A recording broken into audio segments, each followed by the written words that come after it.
beloved mother, in charity, work, and loyalty, and me being my souls in thy service on earth and to thee in thy heavenly kingdom. Amen. Okay, please be seated. Narinig niyo ba? Yes. National anthem.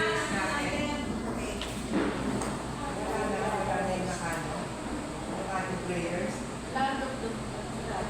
We pray national prayers.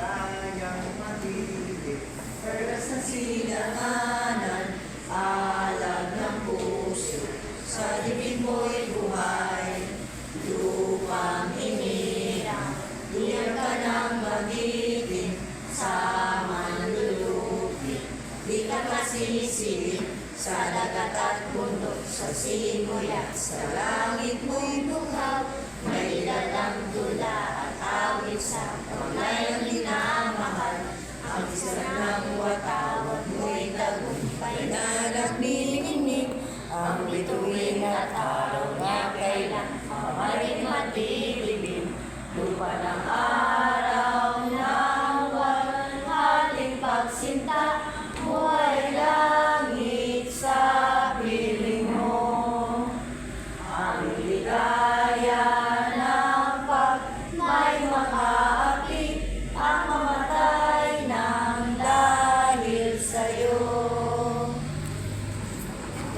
may ba may mga bandera kayo? Opening prayer. Uy, opening prayer na ako. Kahit na gano'ng kaliit. Ay, dito na, dito. Love of God.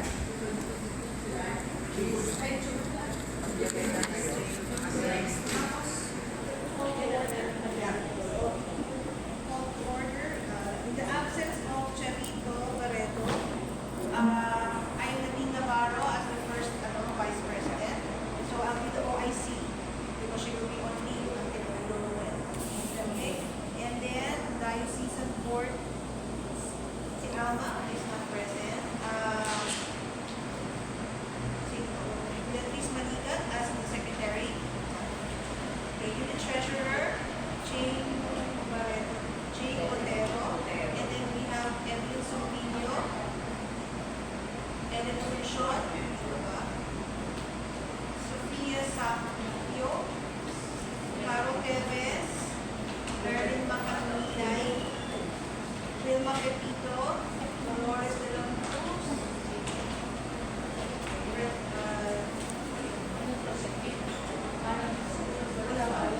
and then the junior president is Dea Cotero, and then the treasurer, Mika Miss Cotero.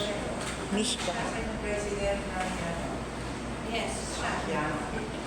Okay, and then the junior member, Abigail Paler, Cristel Claire Torres, and Nico they're all here.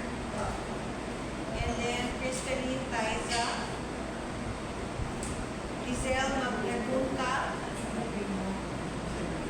Okay, so can we pass around na lang the attendance? Okay? So, na lang. Okay. So, I'll be reading the